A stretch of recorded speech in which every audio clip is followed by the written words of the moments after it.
Coming up on More Than Before. We can allow the challenges, the failures, the difficulties to be that and just be that and that's it, and let them pile up and bury us. Or we can let them pile up and climb up on top of them.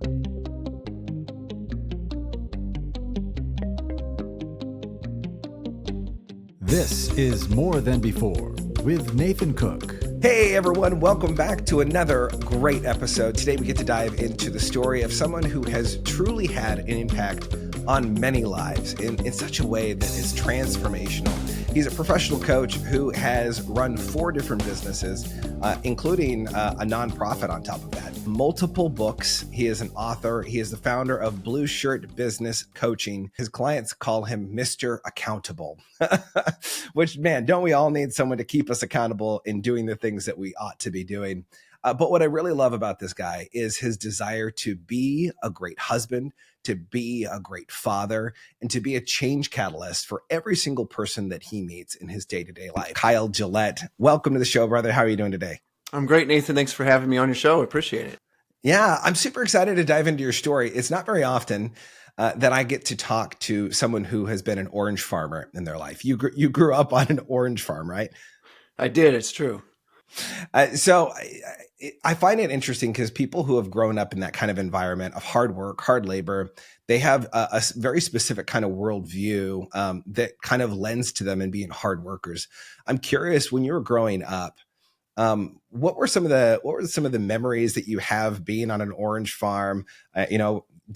Were you the child that threw oranges at their older sister and they were running away? Like, I remember when I was a kid, there was a moment where I had friends over and my parents had tomatoes everywhere. And at one point, my parents went in the house and they came back out and we were having tomato wars, like full on tomatoes. Nice. Bro, tomatoes are a little bit more forgiving than oranges, but It's true. It's true. What were some of your earlier memories growing up on an orange farm, and maybe what were some of those lessons that you kind of carried forward as you were growing up? Yeah, so a bunch of memories flooded me, but the one that came to mind that's pretty quirky and unique is my dad pushed out a bunch of oranges, they're probably navels. And so he pushed them out to put in some mandarins. And what that means is you rip out the trees using machines, and then you make these giant piles. The piles are like 40 feet tall of trees. And then you just have them sit there for weeks and weeks and weeks until they dry out so much that they can catch fire real easy. And they sit in the middle of these wide open fields in these 40-foot tall piles of trees. And my job during the summer, this is the middle of summer, it's like 100 and something degrees. My job was to take this can of oil and not oil, but diesel and gas. And on the end of it was a wick, basically like a sock or a towel. And I would kind of get a little bit of diesel and gasoline on it and get it lit. And I would go around throwing the fire onto these piles of Your trees. father was teaching you about Molotov cocktails. So, and it was 10 acres of this. So I don't know if people understand what 10 acres is, but it was 10 acres of this. And I'm walking around in the middle of these 40-foot tall fires, throwing more fire onto the trees to make sure everything all around it is catching fire. And I just remember walking through there. I was probably 15, something like that. And it created its own weather system, like the wind and the temperature. It was crazy, but it was pretty cool. I didn't get hurt and the trees burned down. And then we put it, ground them up and everything was fine. Put in new trees and the trees are doing great. But it was the craziest thing to be running through there, throwing fire on these dead trees. So that's the first memory that popped. Man, who would have thought like that would have led you to your arsonary years? No. There's another story. I almost caught my house on fire. So, there's other stories with fire in my life. So it's true. I love that so much. So I'm curious, what was your relationship with your parents back then? Did you grow up in kind of the stereotypical, in terms of like disciplinary stuff, like you do something bad, you go to the back of the barn and, you might be waddling for a little bit. Like what was, maybe you never got that because maybe you were the good child. Were you the good child growing up? Well, I was the baby. So for me, my sister, so you were my not the good older. child. No, well, I was fine.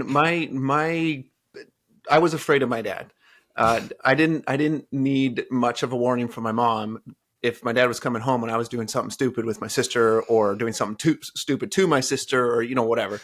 And so she would say, oh, I'm going to tell dad. And then everything would just stop. And, I wasn't beaten or anything like that, fortunately. But I do remember we had this like 25-foot tall light that was over the barn, the second barn on the property. And it would light up the entrance to that barn and kind of a space around it. And so my buddies and I decided that it would be good to try to shoot the light out.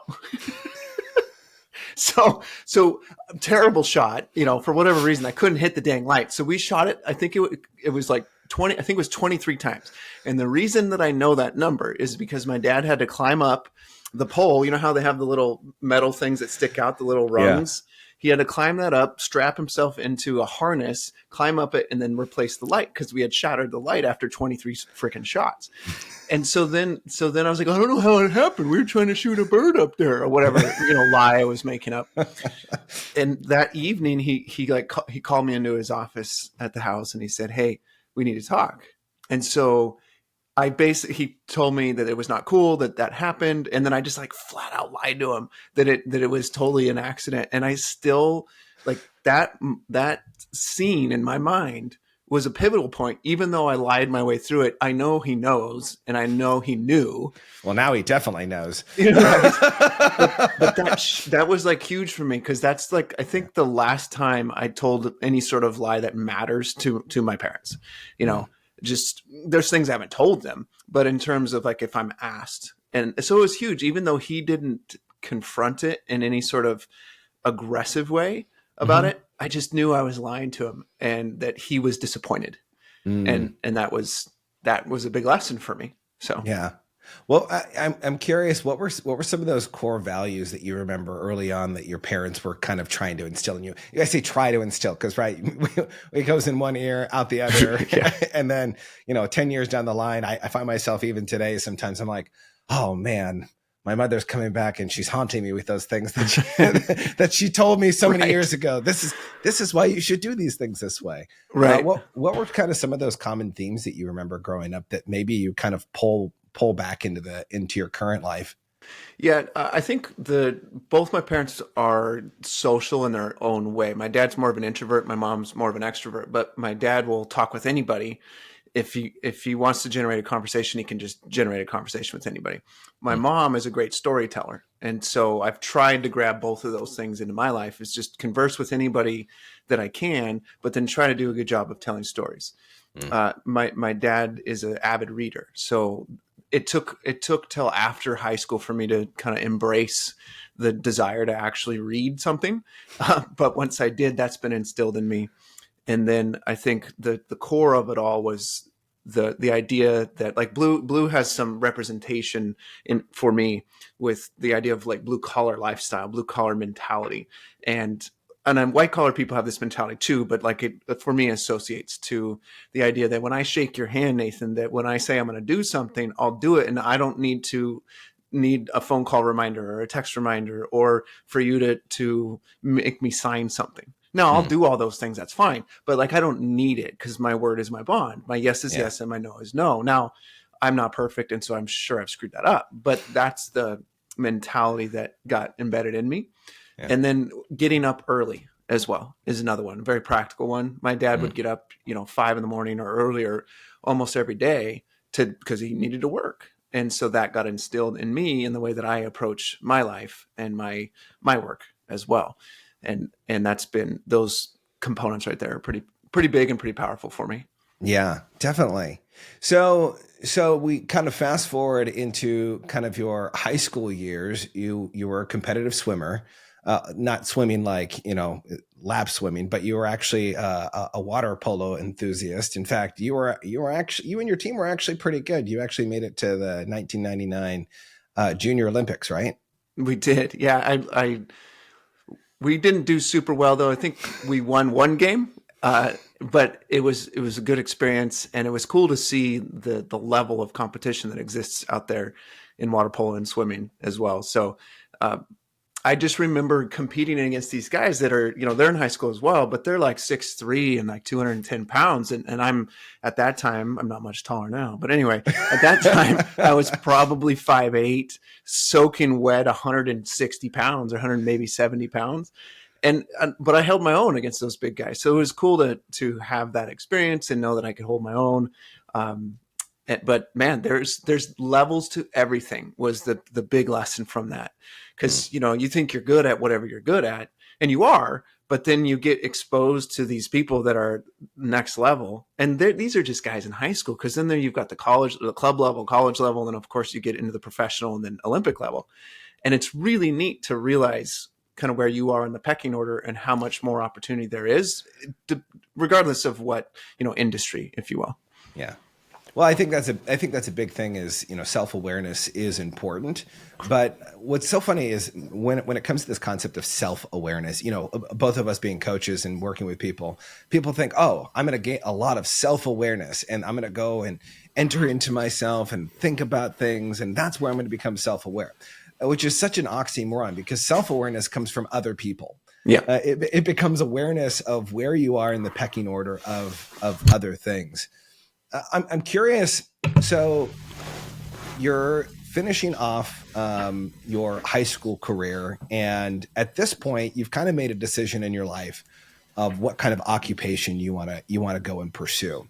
Tell us a little bit about that decision to go into studying kinesiology and exercise science, which I love because that was something that was my path. Nice. I was going to go that way. And I think not same exact experience, but there was an experience where I was like, I think maybe life needs to change. But I'm curious for you, during those earlier college years, what did you kind of discover about yourself?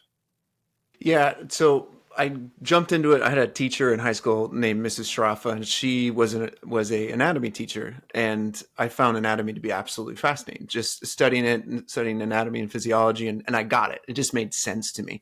And so that opened my eyes to physical therapy, and I went for it in that direction.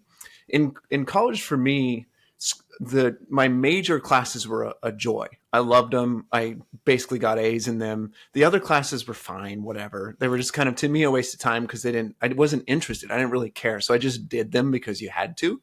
But for me, college was this experience of learning about my fears, my limitations, who my friends are, who they aren't. And ultimately, my freshman year was a big turning point for me because it was probably, let's say 3 or 4 weeks into the quarter, and my roommate was pledging for, I don't remember the name of the fraternity, but he was pledging, and I knew that I could also go somewhere and pledge too. But there was people knocking on doors for that purpose to ask guys to pledge and to do all that kind of stuff. And then there was also this Campus Crusade for Christ, or Crew, it's called now, knocking on people's doors as well. And I remember making a decision between, am I going to do booze or am I going to do Bible? And you can do booze and Bible. I get it. You can. And I have a little bit of alcohol from time to time, and I'm not a teetotaler or whatever, but yeah. I just remember making that choice that I knew if I chose booze, then I would be addicted and it would be a problem for me. It's not a problem for everyone, but that was a huge turning point for me because it shaped who my friends became and who I became.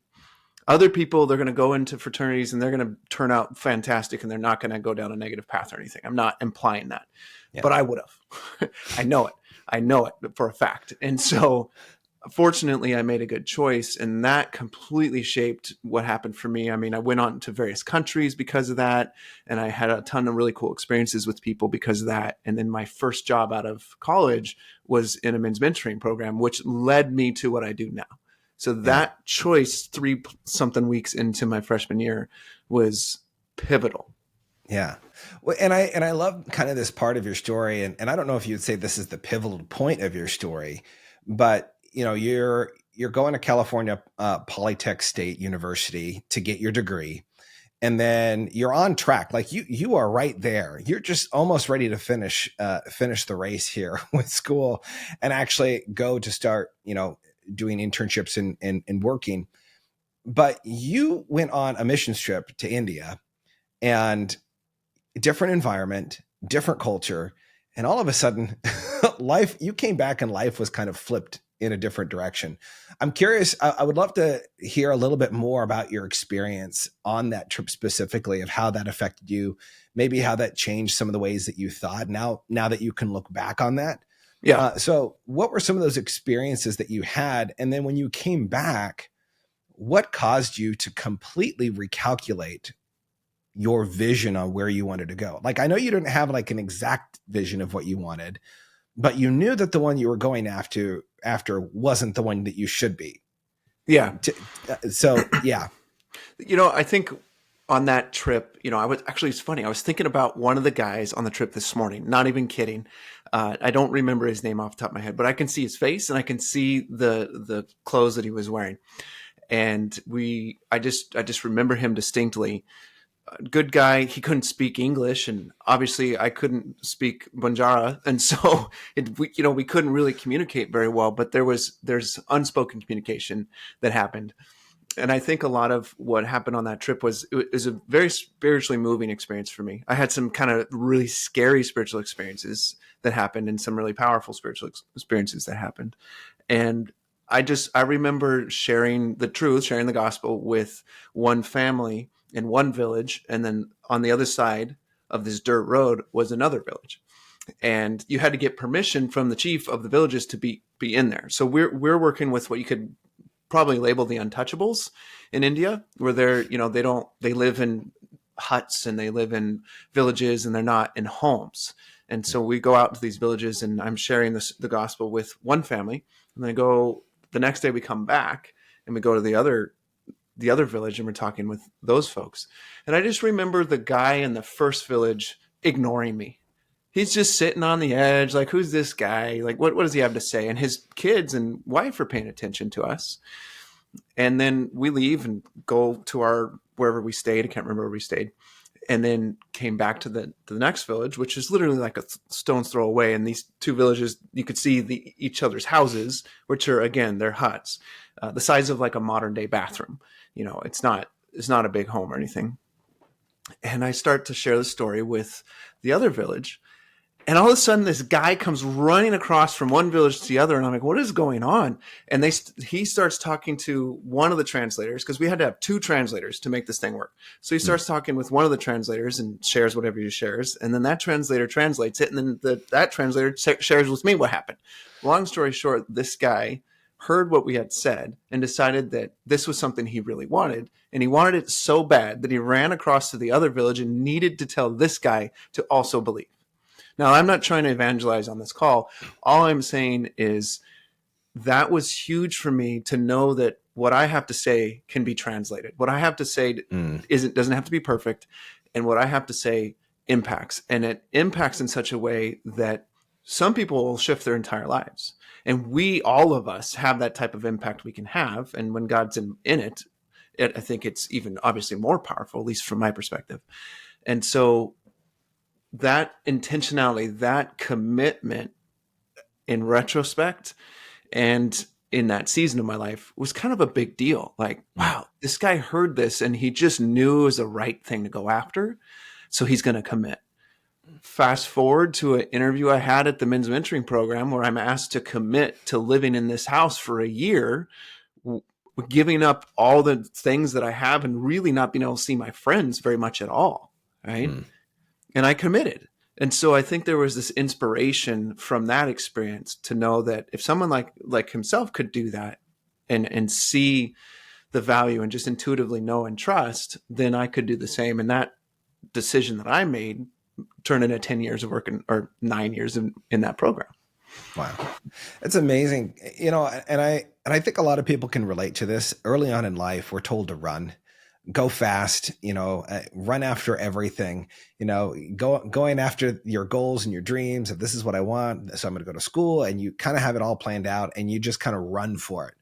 And I think very few times do we actually stop long enough to reflect and to sit in those moments. And if I'm not mistaken, there was a moment when you first came back and you were actually in an interview to be working at this place. And I remember you kind of talking about this raggedy red chair. And you said something that was kind of profound to me when I heard you say it, but that you felt like you were being held there in that moment to be there. You wanted to run off to the next thing, figure out what you were doing. And you kind of felt that hand to say, no, stop, wait, this is where you should be. And as coaches now, we can look at that and go, yeah, that completely makes sense. In order to speed up, you have to slow down. Back then, though, probably didn't really recognize that. But how powerful has the idea of pausing and slowing down, how has that impacted your life? What do you say to that? Right? Like the impact is it's priceless, I guess would be a good answer to that question, because I do that every morning. I do it through prayer. I do it through journaling. I do it through NLP techniques in my own life now. That's a new thing that I've learned recently. And there's something about going inside, if you will, going inside yourself and listening to your unconscious mind, listening to what God has to say to you, if that's something that you believe, listening to the messages that you've had from other people that you haven't taken the time to reflect on. For me, I went through a little bit of a rough season just as COVID hit, right? So COVID hit and I lost 75% of my business. And I did a lot of reflecting at that time. And I went, man, this sucks. This is hopeless. This is miserable. I'm not going to make it. Like I might as well quit and get a job. And I had all that language in my head. And then I did the reflection work. Like, wait a second. I need to think about what this means. I need to think about where I am and what kind of control I have. And so I made a decision in that moment. I went, I'm going to choose a different path here. And so I think it took 3 months for me to like wallow in self-pity and then go, this is stupid. I need to change my own mind here. And that was done through reflection and self-awareness and prayer and all those things. And then I flipped the business around and grew at 41% that year, right? So crashed 75% and then got it all the way back up and then grew at another 41% from the previous year. Wow, I'm special. Good. Look at me. No, it's more that I just made a choice. And I continue to make that choice to have the right perspective and focus. But I needed to spend the time reflecting on what my attitudes were, what my focus was. Otherwise, I was never going to get to that point. So that was a big one for me because I probably wouldn't be in business if I hadn't made that choice. Yeah. Well, and I think it's interesting too, because I think ADHD is kind of thrown out there quite a bit for a number of different people. We label everyone as ADHD of like, oh, you can't focus. You can't do that. You know what? Everyone at this stage of life, what is the average attention span? Isn't like 3 seconds, which is like less than a goldfish. Like we can focus less than a goldfish nowadays. Congratulations, human race. But there's something like, I'm someone that likes to go really quick. I run hot and I'm going to this, I'm going to that. And I don't like to slow down, but slowing down is really beneficial, especially when we live in a culture where we could almost say that everyone around us has this hyperactive disposition. Like as a go-getter, I know like for myself, it's really easy to get distracted by inanimate objects. Oh, shiny bass boat, like whatever that is. I know a lot of entrepreneurs that are like that too. For yourself, how do you stay focused in a world that seems so distracting? Yeah, relationships. I have to remind myself of, okay, what is most important and make sure to keep the people, because most of our distraction is things. If we're distracted by people, that's not really a problem. Yeah. But if we're distracted by things, that's typically going to be a much bigger problem. Yes, people can be a distraction. That's a problem. But primarily, if you're distracted by like your spouse or your children or a client or a friend or someone in need, it's not really a problem. That's a good thing. And let yourself go on that mission to serve that person, whether you know them well or not. But when we're constantly distracted by things, that's a problem. So for me to combat that, I literally use a to-do list, and on that to-do list, I include relational things. I have on my to-do list for the projects, it's physical, emotional, spiritual, relational, vocational, and there's one more I can't remember off the top of my head. And those are my projects, and within those projects are my tasks, and that keeps me focused on the core things that are most important to me, instead of being blown and tossed by the wind, right? So. Yeah. I'm okay to be distracted by people is what I'm basically come to peace with. If I can be okay with distraction with people, then the things are going to go into place where they need to. I love that. And by the way, if you guys want to learn more about what he was just talking about, he actually wrote a book on that, right? About making the lists and going through each one of those checkpoints in your life to dive more into that, which is a great book. So, Kyle, what's the name of that book? It's called Life Map: Building a Future When You're Lost in the Present. Yeah, and you can easily find it. You can find it on Amazon. Yep. It's got a picture of a map on it. Kind of simple to find. Yeah, which is great. I like simplicity because I'm a simplistic guy. I like to say that I am. I'm probably more complicated in my head, which probably is simplistic to most people. So I'm curious, though. You've also done some recent work in learning to listen. When I first became a coach, it was literally the worst characteristic to develop, because I like to talk. I like to say things. I like to tell stories. And when I go into a conversation, it's all about me. It's all about me. It's not about you. But when I became a coach and I started understanding the premise of asking good questions and being quiet, staying in the silence and allowing that person to process and to think, my relationships transformed. My life started to transform, not even just with the relationships, but like with the things that I was doing in my day-to-day life. I started to find myself asking questions and then just slowing down and stopping. How has that become an even greater process in your life today than when you first started learning about this process of listening and asking questions? Yeah, listening is really interesting. I love to help people get to a place where they realize how to listen better themselves. And the only way that I've been able to do that is by going on that journey myself. And there are definitely skills to listening well, but it's also an art. Like there is a science to it and there's an art to it. And it's learning how to meld those two together really powerfully. For me, I have the thing that I call the wiser way to listen. And that's in my other book that I teach people how to do that approach. But more and more so, I'm learning that listening really is an art, and you're not listening for content. You're listening for meaning. You're listening for intuition. You're listening for whatever God is guiding you to hear, and not trying to use some sort of technique. I think once the techniques get dialed, once you learn how to pay attention to body language and pay attention to your own body language and the eye contact stuff and the way you gesture, once you get that a little bit figured out, so it's a little bit more automatic, now you can really tune in to what's actually being said, how they're saying it, and why it's important. When my first training was through a program called Creative Results Management, and he had a model called Coach, the Coach model. And in the middle of the training, one of the things they said was listen for meaning. And that I got it then, but I get it way better now. I get that that's what you're really listening for, is meaning. What's underneath all that? So when I'm sitting at the dinner table with my kids, let's listen for meaning. Why is my middle kiddo telling me this? What is the reason that they're telling me this? Not what's the content of it, because that's important, but nowhere near as why is this so important that she shares this off the wall topic out of nowhere with us. And the same thing, obviously, with a client or with a friend, your spouse.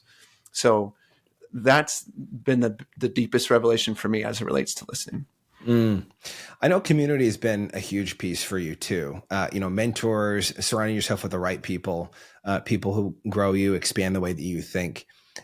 As you look back, who were some of those mentors that stick out to you of saying, man, this person, because I think there's something special about a powerful mentor. A powerful mentor can see you where you are, and they can see where you can go, and they can almost see some of the steps to get you to that place. Yep. But I find that sometimes we find mentors in our life that only see us where we are, and they speak to where we are, and that's it. And then we have other people other mentors in our life that say, oh, I see where you can be. Here's all these things that you should do today. And they don't take into account that this is where you are in your life. Like currently right now, we have a lot of young kids in our world. I've got 3 kids under 5 years old currently. And my goodness, when people tell me that sleep is an important thing, I understand that sleep is an important thing. Right. That doesn't mean I'm getting it. Right. Because the stage of life that I'm in does not necessarily coincide with what I would like. So I'm curious for you, who were those early, not even early mentors, but who were some of the most impactful mentors that were able to see where you were, and what did they speak into you so that you could move forward to who you were created to be? Yes. So my dad is first, because, the first man in my life that really got to speak into my life. And I've already shared a little bit about him in terms of like integrity and your word is your bond and hard work, that kind of stuff. So from him, it was a lot of that, but also he was always available to me, right? When it mattered, he was available to me. There was times when he didn't want to shoot hoops with me and it was frustrating, but otherwise he showed up to events and he showed up when I needed him. Right. So that was that was one of many lessons from my dad, was show up, be available to those that you love, those that need you, that want you. Right. And so that happened there. Then go into that program, that mentorship program. And Jack is the name of the gentleman that runs it. And he taught me about, I guess the story that comes to mind is that in that program, we ran a pet resort to support it. And so I was the pet resort manager, I think for 4 years. I get timeline screwed up, but for 4 years. And I remember walking around the property with him, and we were talking about some plans for the pet resort, adding some more cottages and doing certain things. And we walked by this piece of trash. And so we walked by it. And then he stopped us like 2-3 feet after the piece of trash as we're getting ready to walk into this fenced area where all the dogs are. And he said, I don't remember the words exactly, but basically he's like, how come you didn't pick that up? Stop and pick it up. And underneath that was this much bigger lesson that he explained that, like, when you can do it, go ahead and do it.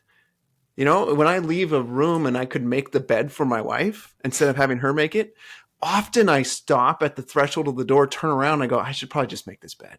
And then Jack's story comes to mind. I'm like, yeah, just stop, make the bed, or stop, pick up the trash, or stop, do the dish, or stop and just stop and listen, whatever it is. But it's like my other book is called Right Now Leadership. And it's the idea that you have this moment right now to lead. And he gave me that lesson, that piece of trash was a moment for me to lead right now. I could pick up that piece of trash and lead.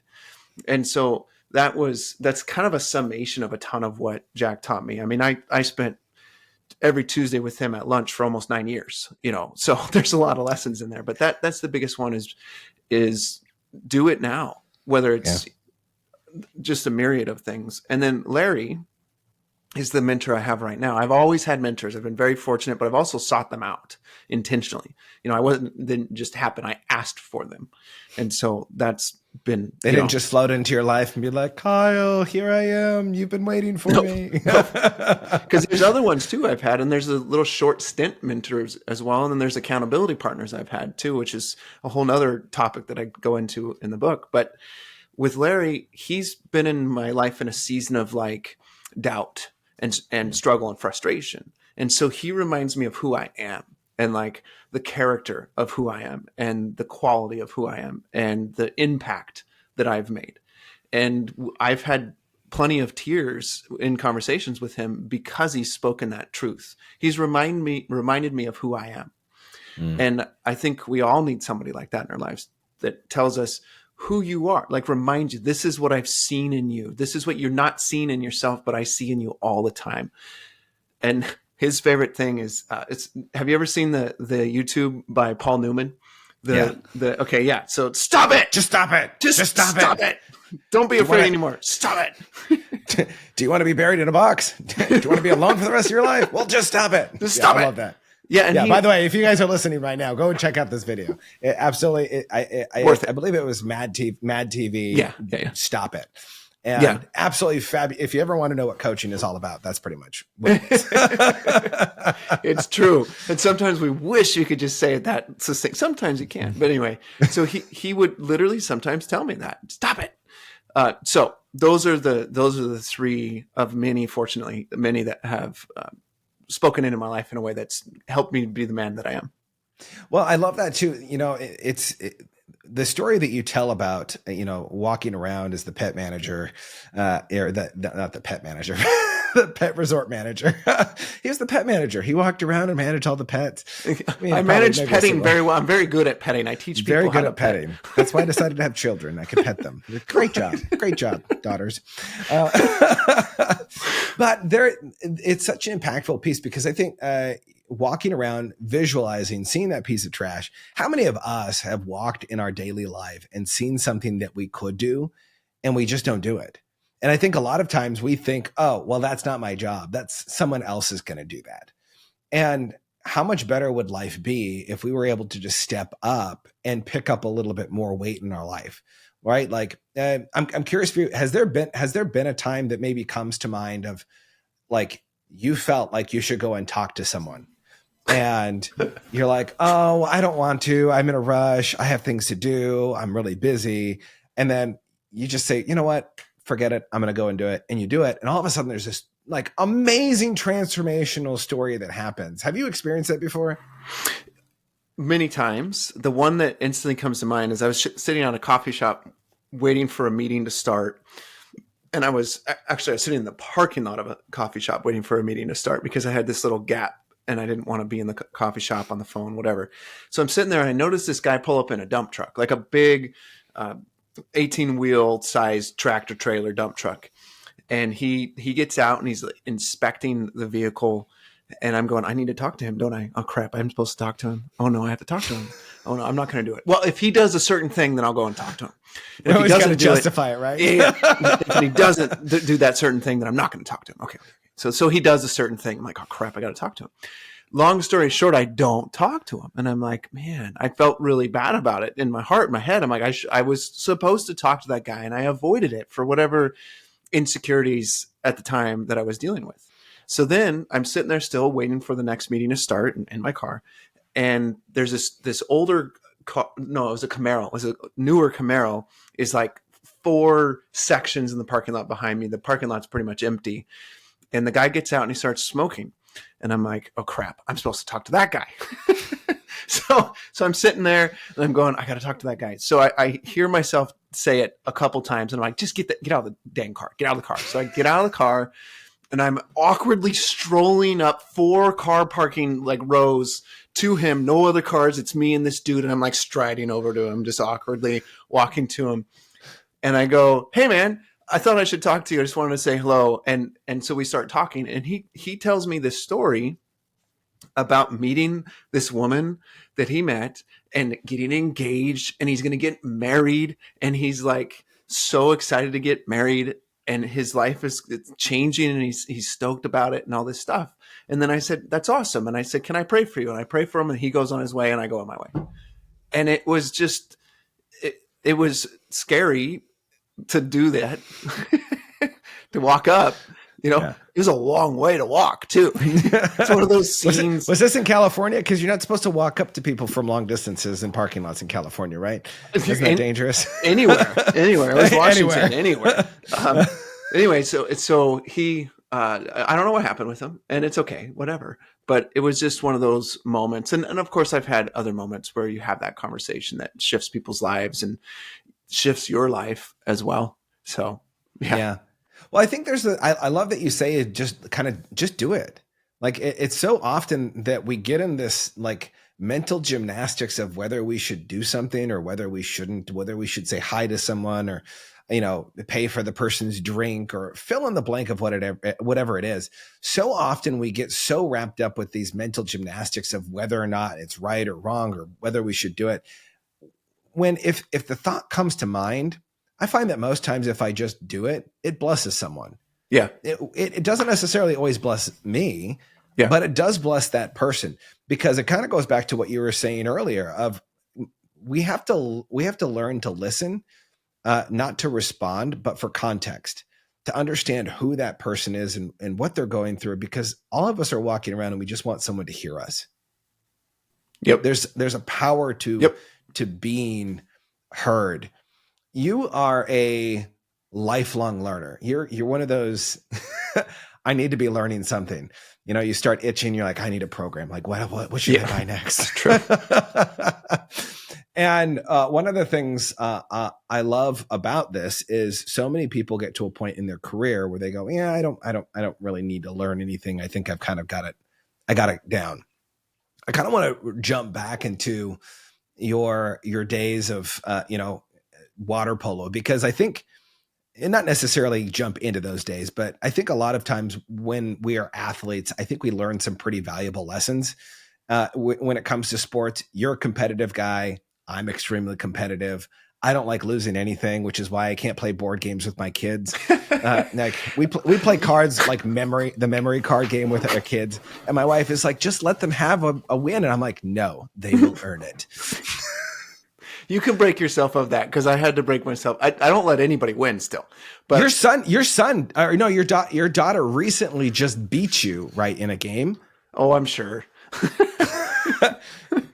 Yeah, I'm sure they have. We play these. Yes, I'm sure we've. There's a lot of humility that happens when you lose to a 7-year-old or a 12-year-old or whatever. That's for sure. And they're not gracious winners by any means. Oh no, that's the worst, right? Where they're like, "Ha ha, I got you," and you're like, "No, dude, don't do that. Like this doesn't work. I thought I taught you better than this." But it kind of reminds me of a lesson that I learned early on of this idea of like being highly competitive and wanting to win. Our best lessons are not learned when we win. They're when we lose, right? When we have the abysmal failures, like, so martial arts was kind of my thing, and not kind of my thing. It was my thing. That was my life. Lived, breathed, ate it, everything. And I remember going to competitions, and you work so hard because like you have forms, these patterns, like you have to do it exactly the same way every single time. Not hard, right? It's like a math equation. Learn it and just spit it out. And I remember there was like a 3-year period of time where I'd go to these competitions and I'd stand up and I'd say one name of a form and then I'd do a completely different form. Or like halfway through, I'd forget where I was and I'd start doing something completely different. And I wouldn't do well, but I learned a lot about myself. Mm-hmm. There's a power to losing that I think that we forget about. And because you are a lifelong learner, I think that the losses actually mean more to you than the wins, right? Yeah, there's a saying. Well, there's two things that come to mind. We can allow the challenges, the failures, the difficulties to be that, and just be that, and that's it, and let them pile up and bury us. Or we can let them pile up and climb up on top of them and have that success from them, right? You learn from them. You can climb up on those failures and struggles and whatnot. And then the opposite of that is, in a way, I heard someone talk about how when you're struggling, that the guy said there's no growth on the mountaintop. And I was like, that's really interesting, because it's not 100% true, but like when you're talking about the peak of like a 14,000 foot mountain, there is nothing growing up there. And that's where we want to be. We want to be at that peak. I got to climb Shasta 2 summers ago, Mount Shasta, which is a 14,000 foot mountain. You get up to the top and it's snow and rocks and nothing else. It's beautiful, but there's no growth there. But in the valley, there's a ton of growth. There's meadows, there's trees, there's animals, there's life there. But the valley is usually metaphorically connected to struggles. And so if you're not in the valley of challenges, it's unlikely that you're going to find those beautiful flowers and that green grass that you can get nurture. You can be nurtured by, right? And so that was huge for me, especially because last year was a valley for me. And so going, you know what? There's a lot of learning that I can experience from that valley of 12 months. So I encourage people to embrace it, right? Don't try to push it away. It's like when we push away the emotions and we push away the limiting beliefs and stuff, they just become stronger and stronger and more damaging to us. Embrace the feedback, and then all of a sudden the growth is the result, and you'll get to that peak at some point. Yeah. It kind of reminds me of, it doesn't necessarily irritate me, but every once in a while you get the person that walks up and you're like, if you could go back in time and change any experience that you've had to be better, like what would you choose? And so I'm gonna ask this question of you, but with a slight twist, because I hate that question. But I'm curious, what was one of the hardest times that you went through, and you grew so much through that you would willingly go back through it again, not because you want to suffer the way that you suffered or that you had to go through it, but because of the growth, because of what you came out of it with. What were one of those times that was really difficult that you learned so much that, man, even it would be hard, I would go back and live through this again just because I know how much it shaped and molded who I am? Several items or ideas, come to mind. And I remember, so we moved here in 2014, here being 2 hours north of Seattle. And we moved. You're practically in Canada, dude. Like, we might as well just call you Canadian. Yeah, we are. We are 5 minutes from British Columbia, so we're very, very close. I always say I could throw a football twice and hit Canada, but that's not true. Can't throw it that far. But anyway, I remember. So we moved here, and then we lived. Yeah, that's the story to tell. It's coming to me. But anyway, we lived at my in-laws, and just for a season, so we could buy a house and, have our own space and all that. And my wife is a nurse, or was a nurse. And so it was easy for her to find a job. You just apply at a hospital, you get a job. Like, nurses, it's awesome. Yeah. So she got a job quick. And I remember living with my father and mother-in-law while my wife is working. And I applied to 50 jobs and didn't get a single interview. And I'm like, what the heck is wrong with people? What is wrong with me? What is going on here? I managed a nonprofit. I managed a pet resort. I had 20 employees at one time that I was leading. I doubled the income of that pet resort. Like, I know what I'm doing when it comes to leading people. Why can't I get a job? And it was this horrible season for me, just this horrible season of like, I'm a loser. I can't get a job. My value was like so attached to my work. And it was really devastating for me. And then on top of that, I wasn't just like living in my own house with my wife and kids. I was living in my father-in-law's house on top of all of that. You talk about this embarrassment. He didn't care. He was cool with it. It didn't matter to him. He's a wonderful man. Finally, I ended up getting a job as an HR director. And actually, no, I got a job at a senior living place, which was a terrible job. But anyway, I got a job there. But the season of that for me was too much of my identity was wrapped up in what I do versus who I am. And I still struggle with that, right? I don't got it figured out. But that was the lesson, and persevering through all those applications and not giving up and not quitting for 4 months of constant applications and constantly trying to get interviews and getting rejected.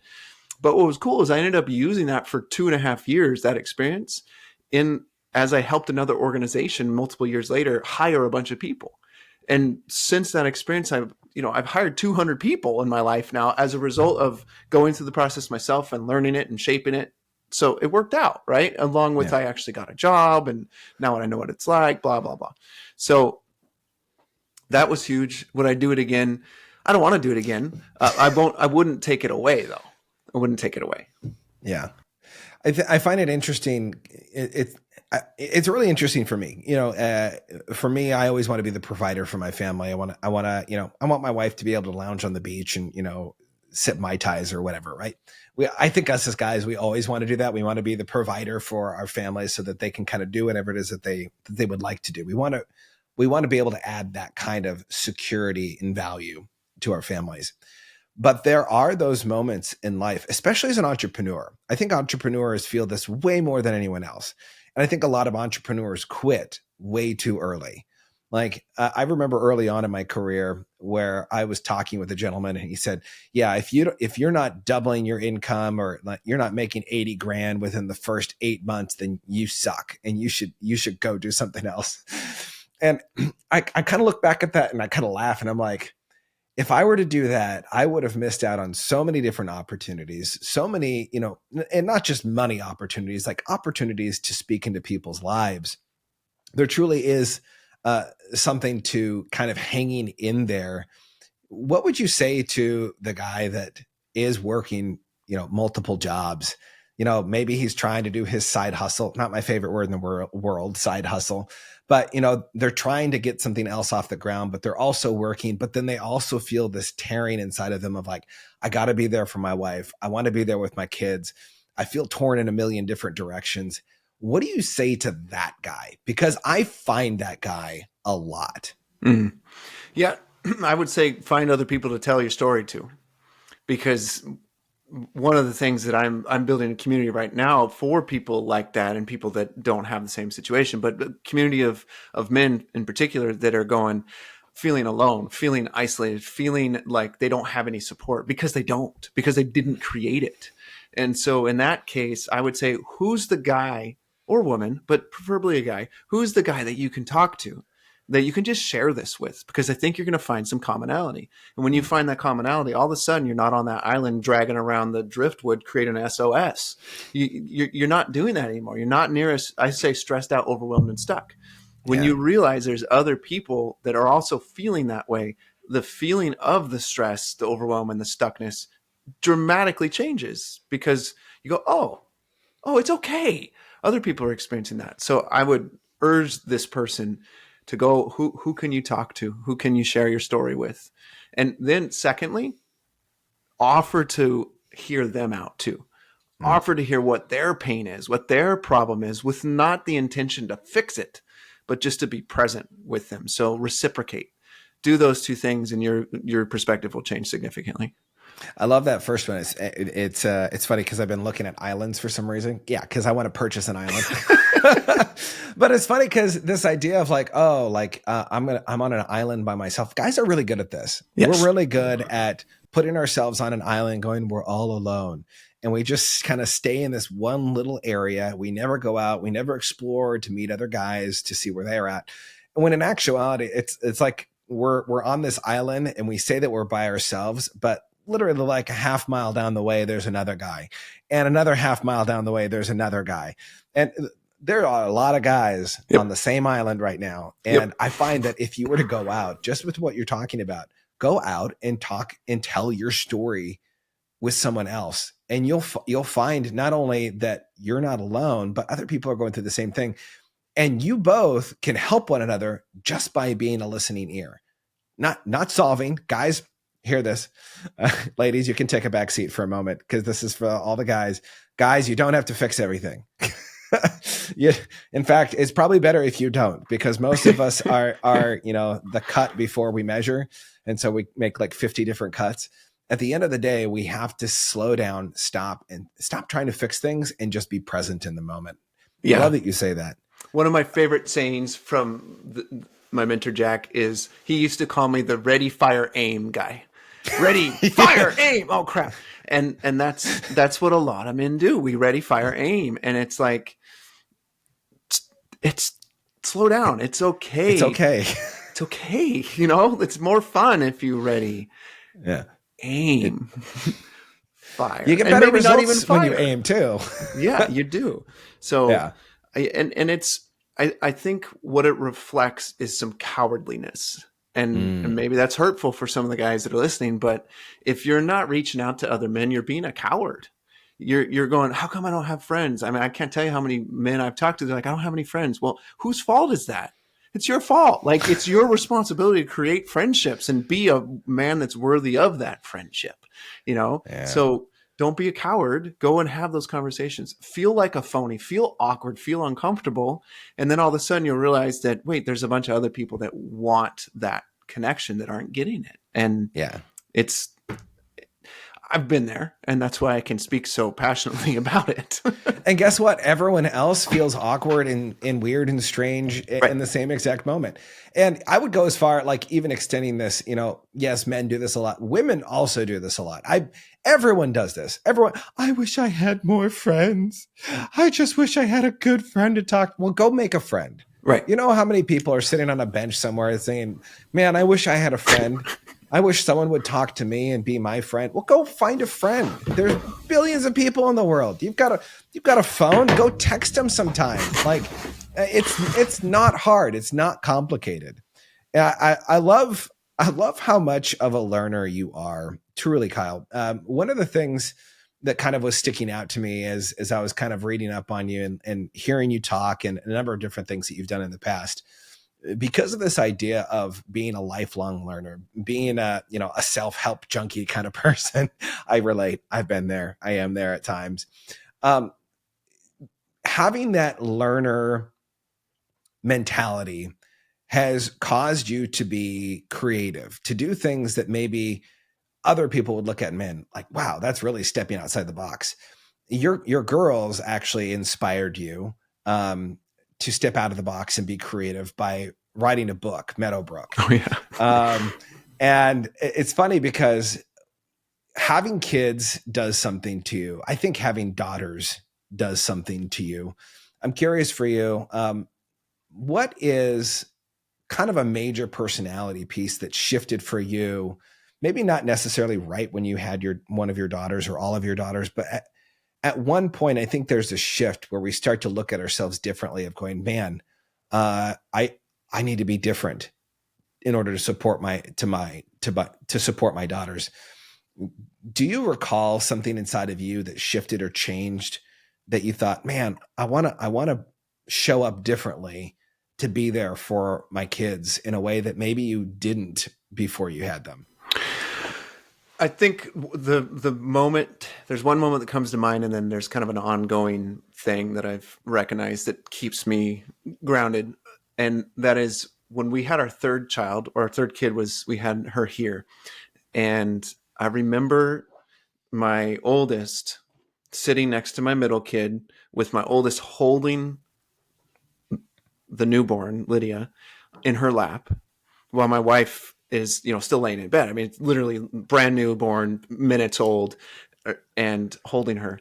And I took the picture, and I was crying while I took the picture because like the level of joy and excitement that I saw in the eyes of my daughters and wife was just unbelievable. And so for me, it's like, I don't want to take that away in any way, shape, or form. And when I do, because I do sometimes, I got to fix it. I got to repair that as fast as I freaking can, because that intensity of joy and love was one of the most pure and beautiful things I've ever seen in my life. And I want to perpetuate that for them. And so for me, the way that I do that is eye contact. And what I mean by that is, whether it's my kids, my wife, or my friends, or my clients, real spending time with someone and being present with them is done with eye contact, right? If I'm making eye contact with that person, I am present. If I'm not, then my level of presence is a lot less. And so that's just a great litmus test for me. That was a big lesson for me. And I don't like eye contact that much. It's changed, and I don't like that. I don't use that language anymore for myself, but I struggled with it. And I've pivoted it towards realizing the power of it and honoring that. And when I'm interacting with my kids or my wife, I try, and I don't do it, I'm not 100%, but I try to keep it and focus on their eyes, because now I'm present with them. And when I don't, it's definitely not as good of a focus. I love that. My wife tells me this all the time, and I love that you say this, because she reminds me, don't rob your kids of their joy. Don't steal their joy. Don't steal their love for life. And I can be a realist. Let's get real here. I like to bring the reality of situations to light sometimes with my kids, oftentimes. And my wife is constantly reminding me, let them be joyful. Let them experience life. Let them have fun, right? And I think we could do the same thing for other people in our lives too. Not just our kids, but maybe inject some life and joy in the lives of other people and how we show up. Encourage that, right? Yep. Before we kind of wrap up here, I have one more question for you. This has been so much fun to get to know your story, hear more about you, Kyle. One of the things that is truly amazing, I think, about who you are, actually does kind of tie in with what we were just talking about. You have a levity to you. You are lighthearted, and you like to have fun. If you guys get a chance, go check out some of the other podcasts that he's been on because they're hysterical. They're funny. There's one in particular that reminds me of like your time of, swimming and a Speedo mishap. And there's some really cool things about your life. The Speedo mishap. Yeah. Yeah. But Kyle, I want to ask you this. A lot of times, pretty much every time on this program, I like to encourage people to stop doing and focus on being. Yeah. And you actually set this up so perfectly earlier on of, going from one thing to the next and needing to just slow down and be present. What would you tell your daughters? Let's say they get, they're going to get older. They're going to start focusing on what they want, their dreams, their aspirations. And there's going to be a moment where their personality and who they were created to be is going to be challenged. What would you tell them right now that would help them to stay grounded in their identity rather than running after all these different trophies and accolades that in the end, you and I both know don't make you happier, but they actually pull you away from your identity of who you were created to be? What would you say to your daughters? Yeah. But the question that comes to mind is, for what purpose? Ask them when they're thinking about these things, all these directions they're being pulled, is for what purpose? What is the reason? What's the purpose behind this? What is the why behind these things? And making sure that purpose lines up with your values, that purpose lines up with what, in their case, what God has for them, right? For what purpose am I doing this? And if that purpose doesn't line up, then don't do it. If that doesn't line up with your values, then don't do it. It's that simple. Is it that easy? No, it is that simple, but it's not that easy. So I would say that, for what purpose? And in the midst of that, not going at it alone, right? Making sure that they are consistently seeking input and someone to talk to, someone to lean on, someone to have a conversation with about this.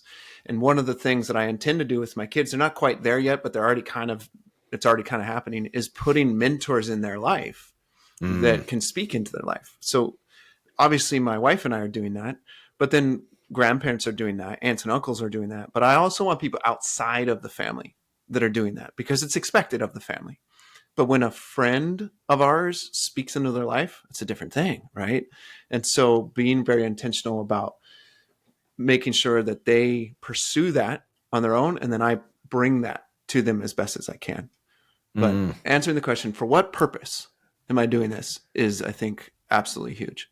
I love the question, for what purpose? And I also love this idea of installing mentors that are outside of your family in your kids' lives. That is huge.